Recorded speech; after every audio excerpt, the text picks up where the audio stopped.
देखिए पूजा, मैं हमेशा से मेरा ये मानना है कि भ्रष्टाचार और परिवारवाद इस देश में एक मुद्दा था, निश्चित तौर पर मुद्दा था। और जब प्रधानमंत्री नरेंद्र मोदी 2014 के चुनाव में ये बात कहते थे, तब इस देश के लोगों को बहुत कुछ इस बात का एहसास होता था और वो सारी परेशानियां, वो सारे चेहरे और वो सारे आरोप सामने दिखाई देते थे।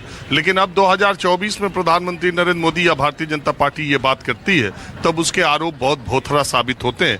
वजह बहुत सारी है और भ्रष्टाचार इस देश में मुद्दा इसलिए भी नहीं है। अगर आप देखें 1996 में सीबीआई के छापे में तत्कालीन संचार मंत्री पंडित सुखराम, पहली बार उतनी नोटों की गड्डी के साथ लोगों ने देखा कि सीबीआई के छापे में पंडित सुखराम संचार मंत्री रहते हुए मोबाइल फोन ले आने का श्रेय उनको है, लेकिन उनकी चर्चा उसी सीबीआई के छापे और घोटाले से ज्यादा होती है। वो पैसा बरामद हुआ और उसके बाद उनको कांग्रेस पार्टी से निकाला गया। उन्होंने हिमाचल में अपनी एक नई पार्टी बनाई और उस पार्टी को जन समर्थन इतना मिला कि अगले ही चुनाव में भारतीय जनता पार्टी के गठबंधन के साथ हो गए।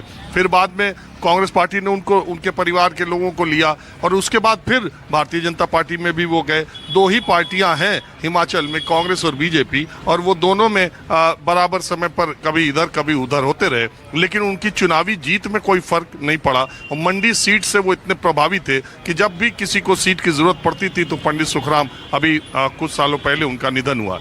ठीक इसी तरह से लालू प्रसाद यादव चारा घोटाले में जब जेल गए और जेल से निकलने के बाद वो ज्यादा ताकतवर हुए, उन्हें 2004 के लोकसभा चुनाव में ज्यादा सीटें मिली और रेल मंत्री बन गए।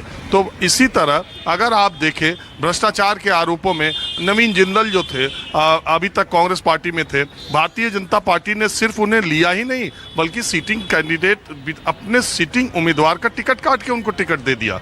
तो बात यह है कि अगर आप बीजेपी की 427 सीटों पर देखेंगे तो 100 के आसपास ऐसे लोगों को टिकट दिए गए हैं जो कि दूसरी पार्टियों से या कांग्रेस पार्टी से आए हैं। बहुत सारे ऐसे चुनाव क्षेत्र है। सवाल यह है कि जनता के पास विकल्प क्या है। जिस चुनाव में पिछली बार वो हाथ के पंजे पर थे, साइकिल पर थे, बसपा पर थे, इसी चुनाव में वो कमल का फूल लेकर के आ गए। अभी जनता के पास विकल्प क्या है? इन पार्टियों ने, नेताओं ने जनता को ही फुटबॉल बना के रखा हुआ है कि वो पाला बदल दे, इधर से उधर चले जाए। कुल 200-400 फैमिली हैं जो 140 करोड़ के देश को पिछले 70-75 सालों से उन्हीं का राज चल रहा है। वही 200-400-500 लोग राज चल रहे हैं। कभी इधर बैठते, कभी उधर बैठते, उधर से इधर बैठते, और यही सिलसिला इस देश में चलता चला आ रहा है। आप देखिए सत्ताधारी दल का भी और विपक्ष की बात भी अगर आप देखें, बिहार से 2 सांसद जो लाखों वोटों से पिछली बार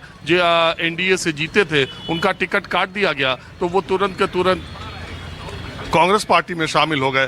रांची सीट पर राम टहल चौधरी न जाने कितनी बार सांसद रहे हैं, उन्होंने सुबोध कांत सहाय को भी हराया है। चुनाव से ठीक पहले वो भी कांग्रेस पार्टी में शामिल हो गए, बीजेपी के सांसद रहे हैं। तो अब राम टहल चौधरी जो बीजेपी से 4 बार 3 बार रांची से चुनाव लड़े हैं, हो सकता है इस बार सुबोध कांत सहाय जो रांची से लगातार चुनाव लड़ रहे हैं, उनका टिकट काट के राम टहल चौधरी को टिकट मिल जाए। तो ये क्या कांग्रेस, ये क्या बीजेपी, और ये क्या सत्ताधारी दल, और ये क्या भ्रष्टाचार, और ये क्या परिवारवाद। इस देश में गैर कांग्रेसी जो मुख्यमंत्री हैं, उनमें ज्यादातर मुख्यमंत्री परिवारवाद का आरोप उन पर लगा सकते हैं। आप मेघालय के मुख्यमंत्री को देखिए, पीए संगमा के बेटे हैं। आप आंध्र प्रदेश के बेटे मुख्यमंत्री जगन रेड्डी को देखिए, वाईएसआर के बेटे हैं। आप उड़ीसा में देखिए नवीन पटनायक को, तो वो बीजू पटनायक के बेटे हैं।